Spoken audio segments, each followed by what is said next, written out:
Thank you very much for staying with us at Plus TV Africa. And if you're just joining us, well, this is Nigeria Decides. Now, the importance of agricultural supplies for the structural transformation accompanying economic growth often is stressed by development economists. Now, this led to the question, does agriculture financing matter in the growth process? What about the new tech platforms for agriculture? Do they truly provide financing for farmers?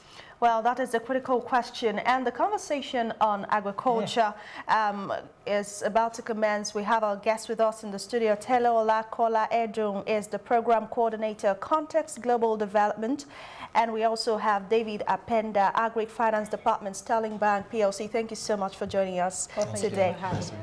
Now let's hit the ground running. How critical is finance for agricultural development? Let me start with you, Tele. There is nothing that can happen in agriculture in Nigeria without financing. Currently, Nigeria is in the subsidiary stage of production in agriculture. We should have gotten to the point of commercial or the use of mechanization. But right now, we find that there's still a lot of smallholder farmers. And how do we push smallholder farmers? How do we push the economy from being a subsidiary-run farming system to a more commercial where we can start looking at importing or exporting rather? Now, the issue with that is that there is no money to push the value chains forward.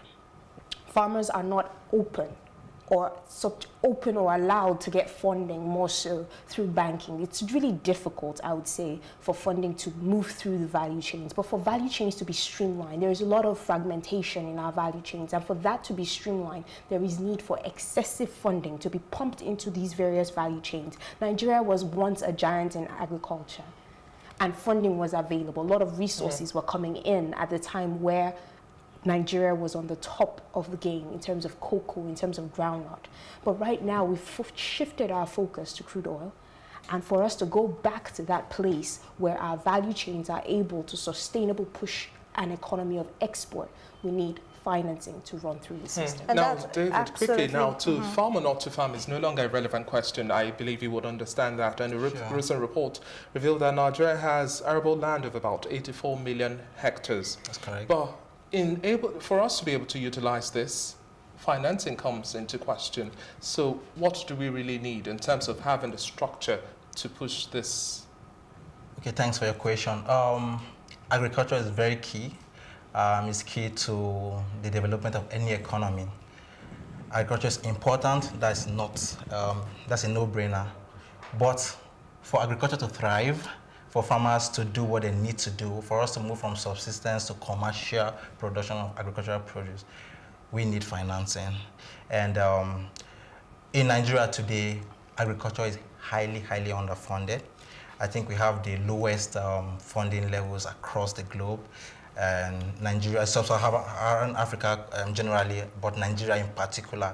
So today we have over 10 million smallholder farmers who struggle to get financing to do what they need to do.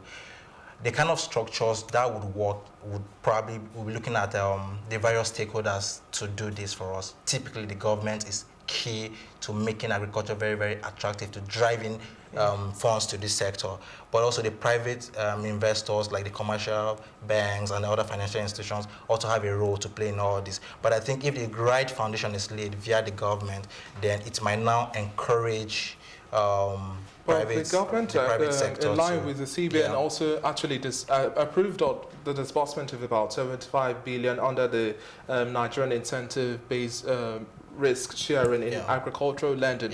Now, you work within the banking sector as well, with a focus on agriculture. That's right. How do you see this scheme working in favor of the farmers? Okay, so the NISA scheme is a welcome development, and honestly, it has really helped in the banks availing funds to farmers. Typically, what NISA does is they incentivize or they give the farmers credit guarantee.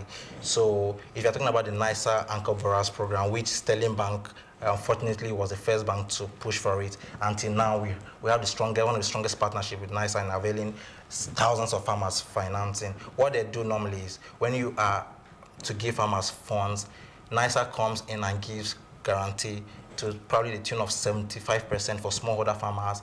And if you are probably a medium-sized farmer, you can get 50% guarantee. If you're a big player, you get lower than that. So with that comfort, the bank knows that their exposure is not so much. So if out of probably 1 million naira, I'm supposed to give farmers a million, a particular farmer a million naira, and NISA is guaranteeing 75%, that means over 750,000 naira is already covered for. So my exposure will just be 250,000 naira. So whatever happens, so that kind of conversation. But again, 75 billion is earmarked for that. It's way, way too small. So the bank can only play as much as the funds are available. Now, let me take you back to 1960 before we move forward, because we know at the time when we attained independence, agriculture was the mainstay of the economy. And at the time, we had 63% of our GDP coming from agriculture. Now we are at a place where 80% of consumables in Nigeria are imported. Beyond NISA, what else can we do? What does the Bank of Industry essentially do for us to have a better agricultural system? Let me come to you, Tim. Okay, before I jump into that question, I would like to bring us a little bit back on the question of NARSA. We have the issue of, for NARSA to fund, the system must be streamlined. Meaning, we must have someone that is going to offtake. We have the farmers, we have those that are intermediary players, but there is someone that is crucial to offtaking maybe a big processor, a multinational, a global, right?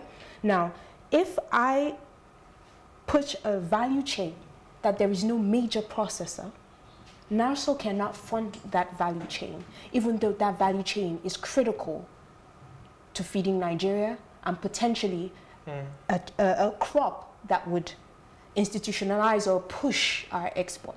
But because it is not streamlined, NARSO cannot guarantee that kind of value chain. Can you give us an instance? I'll give you one that I'm working on currently. We're working with yam.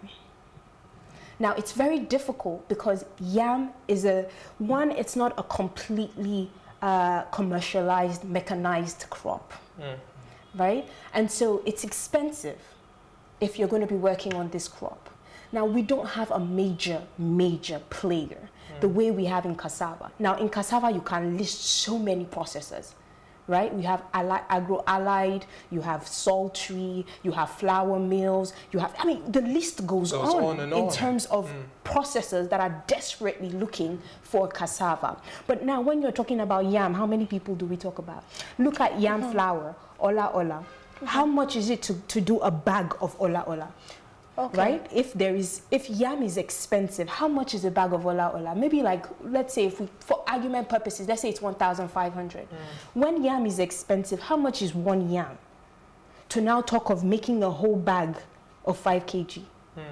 Does the processor make the money back? So simply put, you're saying that we don't have an integration of end-to-end agriculture value chain where we have all of these key players. And that is why it is important for us to look beyond NISA. That is why I mentioned, don't we also have the Bank of Agriculture? What do they essentially do in Nigeria presently? Now, the issue of Bank of Industry, yes, you will agriculture. Well, Bank of Agriculture, you have some cases where people say it works. It worked for them. But honestly, I'm not a political person, but I do believe that Bank of Agriculture has made some substantial progress in terms of smallholder farmers, but I don't believe they have made the level of impact that they can make. Farmers have to bring collateral, farmers have to bring all kinds of things to justify funding. You do realize these farmers don't have anything. All they have is this farm that they are potentially loaning or leasing. You know, many of them don't own these farms. So the problem then becomes, what are we doing to ensure all these banks are fantastic, but they're still banks. They still have to make some kind of money back. They're not a charity case, right? So now what is it that we can do to incentivize as government? What can we do to incentivize these institutions, Bank of Agriculture, Bank of Industry, whatever the case might be, to look at these small players or potentially these large players?